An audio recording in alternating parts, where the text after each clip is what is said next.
En el presente trabajo se hablará sobre la ley del impuesto al valor agregado. En el Instituto Tecnológico de Tizimín, en la licenciatura en Administración, por la alumna Nardi Elizabeth Castillo, quinto semestre, Grupo B. Los temas que vamos a ver en esta presentación son las disposiciones generales de la ley del impuesto al valor agregado, así como la enajenación de bienes, la prestación de servicios, el uso o goce temporal de bienes y por último la importación de bienes. Comenzaremos por definir qué es el IVA. El IVA es un impuesto indirecto que grava el consumo. Es un incremento de un porcentaje en el precio de cada artículo que compramos y de cada servicio que recibimos. En cada compra pagamos el precio del bien más el porcentaje de impuesto que se le aplica a su coste. El ingreso obtenido por este impuesto sirve para proporcionar recursos al Estado. Asimismo, el que vende o presta un servicio no se queda con el importe de este impuesto, ya que cada 3 meses debe ingresar en Hacienda la diferencia entre el impuesto repercutido en las facturas emitidas a sus clientes y el impuesto soportado en las facturas de gastos necesarios para desarrollar su actividad, lo que se conoce como gastos deducibles. Asimismo, existen los tipos de IVA. Existen 3 tipos de IVA en función del porcentaje que se aplica al precio de venta. En primer término tenemos el tipo general, que de manera general todas las operaciones, bien sean ventas de bienes o prestaciones de servicios, están sujetas al tipo general del impuesto, que es el 21%. Por un segundo término tenemos el tipo reducido.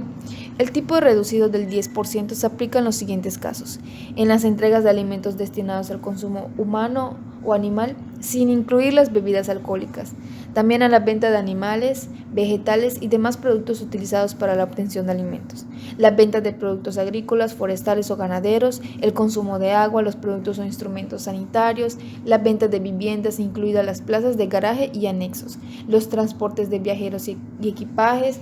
los servicios de hotelería, los servicios de limpieza de vías públicas, las ejecuciones de obras, los arrendamientos con opción de compra de vivienda, las importaciones de objetos de arte, antigüedades, etc. El tipo superreducido es del 4%, que se aplica en las operaciones siguientes: venta de alimentos no elaborados como el pan, la harina, el huevo, etc. Venta de libros, periódicos y revistas que no tengan única o fundamentalmente publicidad, venta de medicamentos, venta de vehículos para minusválidos, venta de prótesis o implantes, entrega de viviendas de protección, los servicios de teleasistencia, etc. También hay casos en los que el artículo que se vende el servicio no lleva IVA. Ocurre, por ejemplo, con la venta de lotería, seguro, los servicios de enseñanza o actividades sanitarias, por mencionar algunos. ¿Quién o quiénes intervienen en el IVA? Algo caracteriza al IVA respecto a los demás tributos es que intervienen 2 personas distintas. En primero tenemos a los contribuyentes, que soportan el pago del impuesto con dinero de su bolsillo y que resulta que es toda una población. Y en segundo tenemos los sujetos pasivos, la persona que recauda el impuesto y lo ingresa en Hacienda, que son los empresarios y profesionales que realizan actividades sujetas y no exentas del IVA. En otros impuestos ambas cualidades coinciden en la misma persona, pero no en el IVA. Nuestro primer tema son las disposiciones generales, que los encontramos desde el artículo 1, donde nos mencionan que están obligadas al pago del impuesto al valor agregado establecido en esta ley las personas físicas y morales que en territorio nacional realicen los actos o actividades siguientes: presten servicios independientes, enajenen bienes, otorguen el uso o goce temporal de bienes, importen bienes o servicios. El impuesto se calculará aplicando a los valores que señala esta ley. La tasa del 16%. El impuesto al valor agregado en ningún caso se considera que forma parte de dichos valores. Asimismo, nos hace mención que están obligados a efectuar la retención del impuesto que se les traslade los contribuyentes que se ubiquen en alguno de los siguientes supuestos: sean instituciones de crédito que adquieran bienes mediante dación en pago o adjudicación judicial, sean personas morales que reciban servicios personales independientes, etc. Para los efectos de este impuesto, se consideran residentes en territorio nacional, además de los señalados en el Código Fiscal de la Federación, las personas físicas o las morales residentes en el territorio extranjero, que tengan uno o varios establecimientos en el país, por todos los actos o actividades en los mismos se realicen.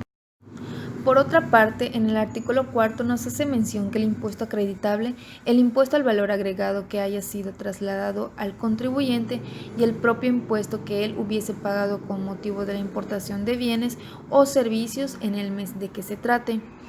Los contribuyentes que ejerzan la opción prevista en este artículo, que es el artículo 5, deberán aplicarle al respecto de todas las erogaciones por la adquisición de bienes, adquisición de servicios o por el uso o goce temporal de bienes que se utilicen indistintamente para realizar las actividades por las que se deba o no pagar el impuesto al valor agregado o a las que se les aplique la tasa del 0%. En un periodo de 60 meses, contados a partir del mes en el que se haya realizado el acreditamiento en los términos del presente artículo. Continuando con la presentación, tenemos el tema de la enajenación de bienes, que las encontramos desde el artículo 8, que nos menciona que para los efectos de esta ley se entiende por enajenación, además de lo señalado en el Código Fiscal de la Federación, el faltante de bienes en los inventarios de las empresas. En este último caso, la presunción admite prueba en contrario. También nos indica que cuando la transferencia de propiedad no llegue a efectuarse, se tendrá derecho a la devolución del impuesto al valor agregado correspondiente, siempre que se reúnan los requisitos establecidos en los párrafos primero y segundo del artículo 7. Cuando se hubiera retenido el impuesto en los términos de los artículos 1A, tercero, y en el tercer párrafo, fracción 2, inciso A de esta ley, no se tendrá derecho a la devolución del impuesto y se estará lo dispuesto en el cuarto párrafo del cifrado artículo 7 de esta ley. En el artículo 12 nos hace mención que para calcular el impuesto tratándose de enajenaciones se considerará como valor el precio o la contraprestación pactados, así como las cantidades que además se carguen o cobren al adquiriente por otros impuestos, derechos, intereses normales o moratorios, penas convencionales o cualquier otro concepto. Ahora bien, tenemos el tema de la prestación de servicios, que lo hallamos desde el artículo 14.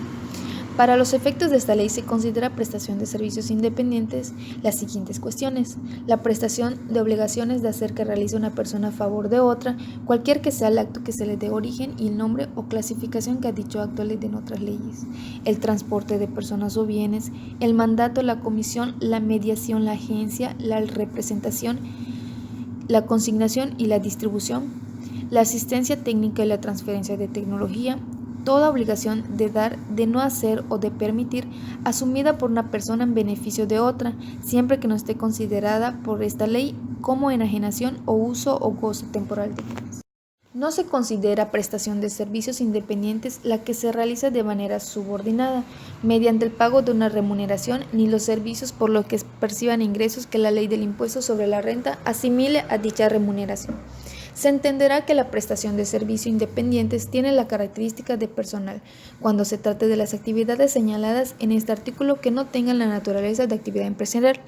En el artículo 16 encontramos que para los efectos de esta ley se entiende que se presta el servicio en territorio nacional cuando en el mismo se lleva a cabo total o parcialmente por una residente en el país. En el caso de transporte internacional se considerará que el servicio se presta en territorio nacional independientemente de la residencia del porteador cuando en el mismo se inicia el viaje, incluso si este es de ida y vuelta. 4.4. Uso o goce temporal de bienes. En el artículo 19 menciona que para los efectos de esta ley se entiende por uso o goce temporal de bienes el arrendamiento, el usufructo y cualquier otro acto, independiente de la forma jurídica que al efecto se utilice, por el que una persona permita a otra usar o gozar temporalmente bienes tangibles a cambio de una contraprestación. Se dará el tratamiento de esta ley, establece para el uso o goce temporal de bienes a la prestación del servicio de tiempo compartido.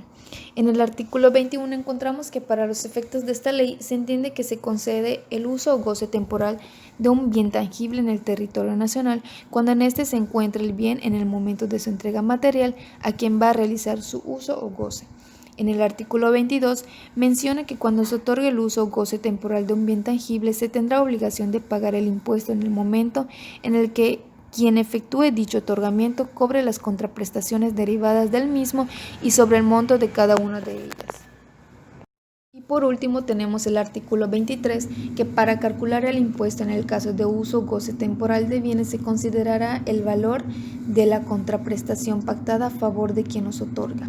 así como las cantidades que además se carguen o cobren a quien otorgue el uso o goce por otros impuestos, derechos, gastos de mantenimiento, construcciones, reembolsos, intereses normales o moratorios, penas convencionales o cualquier otro concepto. Para finalizar con la presentación, tenemos el tema 4.5, que es la importación de bienes, que nos hace mención que una importación consiste en el ingreso legal de mercancías de un país origen al país importador, principalmente para el consumo. Dentro de la importación es necesario comprender qué es importar. En el artículo 24, para los efectos de esta ley, se considera importación de bienes o de servicios la introducción al país de bienes. También se considera introducción al país de bienes cuando estos se destinen a los regímenes aduaneros de importación temporal para elaboración, transformación o reparación en programas de máquila o de exportación,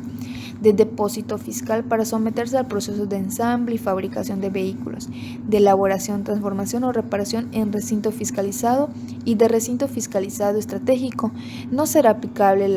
lo dispuesto en el párrafo anterior a las mercancías nacionales o a las importadas en definitiva, siempre que no hayan sido consideradas como exportadas en forma previa para ser destinadas a los regímenes aduaneros mencionados.